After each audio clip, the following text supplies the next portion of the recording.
Le 30 mars, je vois une caverne rocheuse dans laquelle se trouve un lit de feuilles amassées sur un châssis rudimentaire de branchages enchevêtrés et liés par des joncs.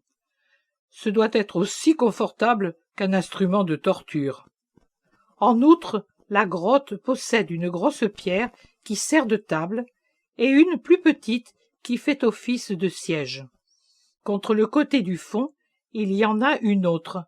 Un grand rocher sailli de la roche, et je ne sais si c'est naturellement ou à la suite d'un travail humain, patient et pénible, a été poli et présente une surface relativement lisse. Il semble être un autel grossier. Une croix y est posée, faite de 2 branches assemblées par de l'osier. L'habitant de cette grotte a en outre planté un pied de lierre dans une fissure terreuse du sol et en a conduit les rameaux à encadrer la croix et à l'étreindre. Dans 2 vases rustiques, qui paraissent modelés dans l'argile par des mains inexpertes, se trouvent des fleurs sauvages cueillies aux alentours. Au pied même de la croix, dans une coquille géante, se trouve un petit cyclamène sauvage dont les feuilles menues sont bien nettes. 2 boutons sont prêts à fleurir. Il y a au pied de cet autel une gerbe de branchages épineux ainsi qu'un fouet en corde nouée. On voit enfin dans cette grotte une cruche rustique qui contient de l'eau. Rien d'autre. L'ouverture étroite et basse laisse entrevoir un arrière-fond de montagne et, comme on aperçoit au loin une luminosité mobile, on pourrait dire que la mer est visible de cet endroit. Mais je ne peux le certifier. Des branchages de lierre, de chèvrefeuilles et de rosiers sauvages, toute la magnificence habituelle des lieux alpêtres, pendent sur l'ouverture et forment comme un voile mobile qui sépare l'intérieur de l'extérieur. Une femme décharnée, vêtue d'un vêtement rudimentaire sur lequel elle a posé une peau de chèvre en guise de manteau, entre dans la grotte en écartant les branches pendantes. Elle semble exténuée. Son âge est indéfinissable. Si l'on devait en juger à son visage fané, on lui donnerait un âge certain, la 60aine passée. Mais si l'on en juge à sa chevelure encore belle, épaisse et dorée, pas plus de 40 ans environ. Ses cheveux pendent en 2 tresses le long des épaules, voûtées et maigres. Et c'est l'unique chose qui luit dans cette tristesse. La femme, c'est certain, a dû être belle, car son front est encore haut et lisse, le nez bien fait et l'ovale du visage régulier, bien qu'amaigri par son état d'épuisement. Mais les yeux n'ont plus d'éclat. Ils sont fortement enfoncés dans l'orbite et marqués de paupières bleuâtres.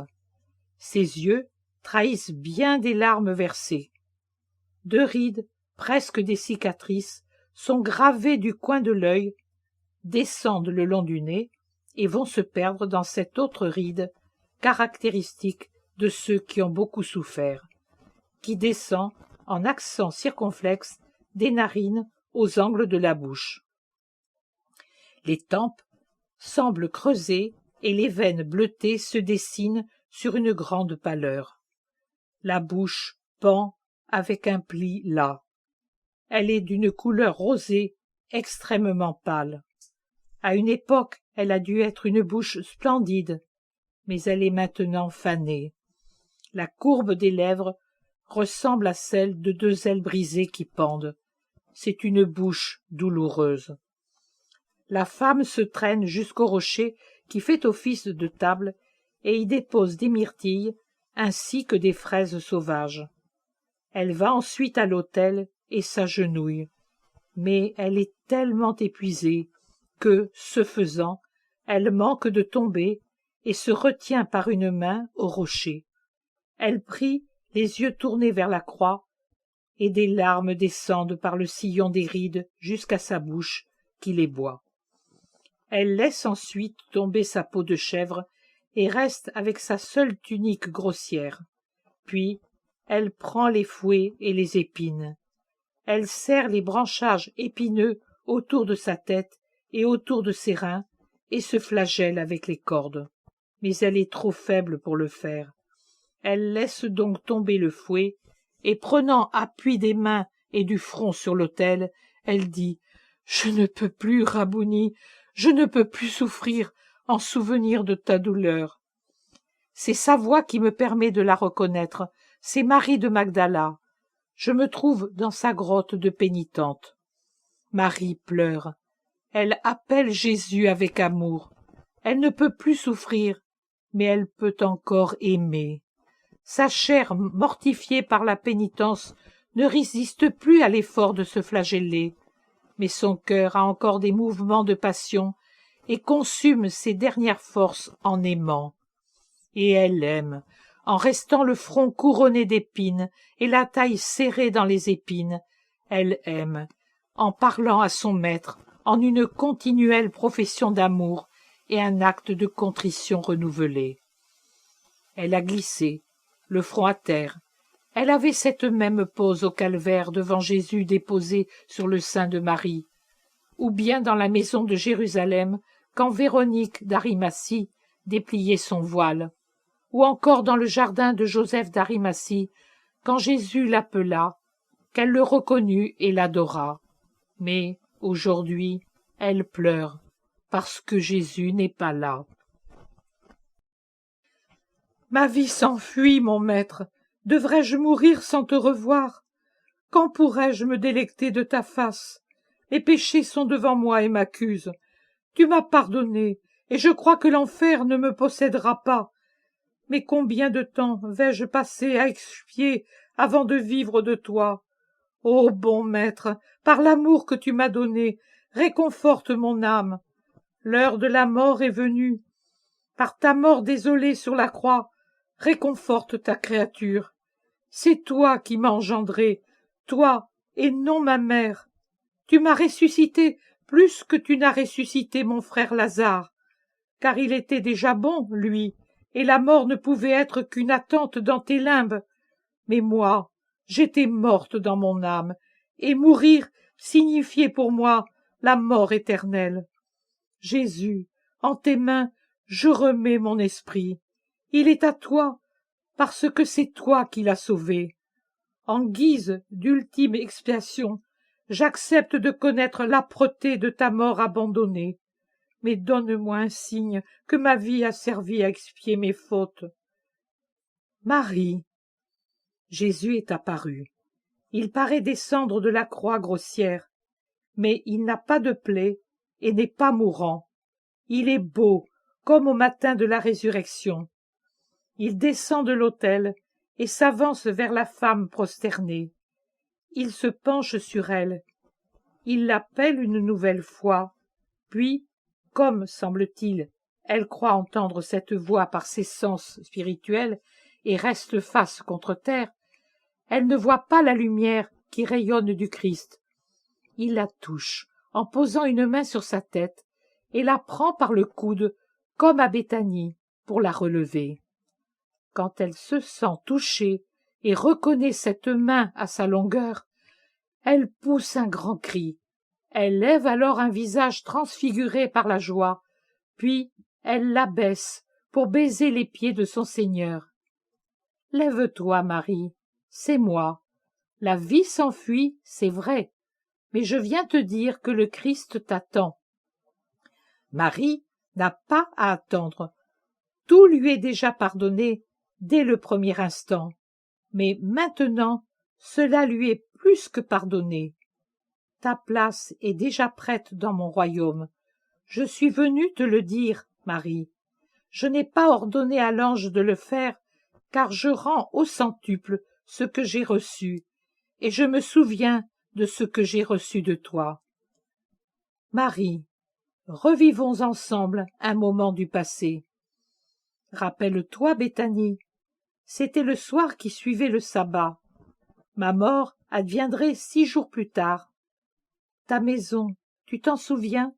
Elle était toute belle, dans la ceinture fleurie de son verger. L'eau chantait dans la vasque et les premières roses sentaient bon autour de ses murs. Lazare m'avait invité à dîner et tu avais dégarni le jardin de ses plus belles fleurs pour décorer la table où ton maître allait prendre son repas. Marthe n'avait pas osé te le reprocher, parce qu'elle se souvenait de mes paroles. Elle te regardait avec une douce envie, car tu resplendissais d'amour en allant et venant pour veiller aux préparatifs. Puis, j'étais arrivé. Plus rapide qu'une gazelle, tu étais accouru, précédant les serviteurs, pour ouvrir la grille avec ton cri habituel. On aurait dit le cri d'une prisonnière libérée. Et de fait, j'étais ta libération, et toi, une prisonnière libérée. Les apôtres m'accompagnaient. Ils étaient tous là, même celui qui était désormais un membre gangreneux du corps apostolique. Mais c'est toi qui étais venu prendre sa place, et tu ignorais que, en regardant la tête penchée pour me baiser les pieds, ton regard sincère et rempli d'amour, j'oubliais mon dégoût d'avoir le traître à mes côtés. C'est pour cette raison que je t'ai voulu au calvaire. C'est pour cette raison que je t'ai voulu dans le jardin de Joseph, car te voir m'assurait que ma mort n'était pas sans but. Et me montrer à toi était un acte de gratitude pour ton amour fidèle. Marie, bénie es-tu, toi, qui ne m'as jamais trahi, qui m'as confirmé dans mon espérance de Rédempteur, toi, en qui j'ai vu tous ceux que ma mort allait sauver. Pendant que tous mangeaient, toi, tu adorais.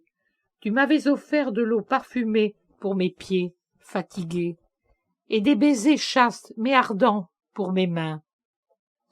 Non contente encore, tu as voulu briser ton dernier vase précieux et moindre la tête en me peignant les cheveux comme le fait une mère, puis moindre les mains et les pieds afin que ton maître tout entier sente bon comme les membres d'un roi consacré.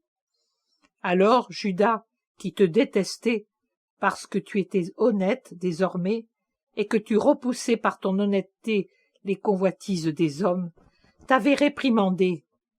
Mais moi, je t'avais défendu, parce que tu avais accompli tout cela par amour, un si grand amour que son souvenir m'a accompagné durant mon agonie, le soir du jeudi, à l'heure de none. C'est en raison de cet acte d'amour que tu m'as donné au seuil de ma mort, que je viens maintenant, au seuil de ta mort, te récompenser par l'amour. Ton maître t'aime, Marie. Il est ici pour te le dire. Ne crains pas, n'aie pas peur d'une autre mort. Ta mort n'est guère différente de la mort de ceux qui versent leur sang pour moi. Que donne le martyr? Sa vie, par amour de son Dieu. Qui donne le pénitent? Sa vie, par amour de son Dieu. Que donne celui qui aime? Sa vie, par amour de son Dieu. Tu vois bien qu'il n'y a pas de différence. Martyr, pénitence, amour consument le même sacrifice et dans le même but. Il y a donc en toi, qui est pénitente et qui aime, le même martyr que celui qui périt dans l'arène. Marie, je te précède dans la gloire. Baise-moi la main et reste en paix. Repose-toi. Il est temps pour toi de prendre du repos. Donne-moi tes épines. C'est maintenant le temps des roses. Repose-toi et attends. Je te bénis, ma bénie.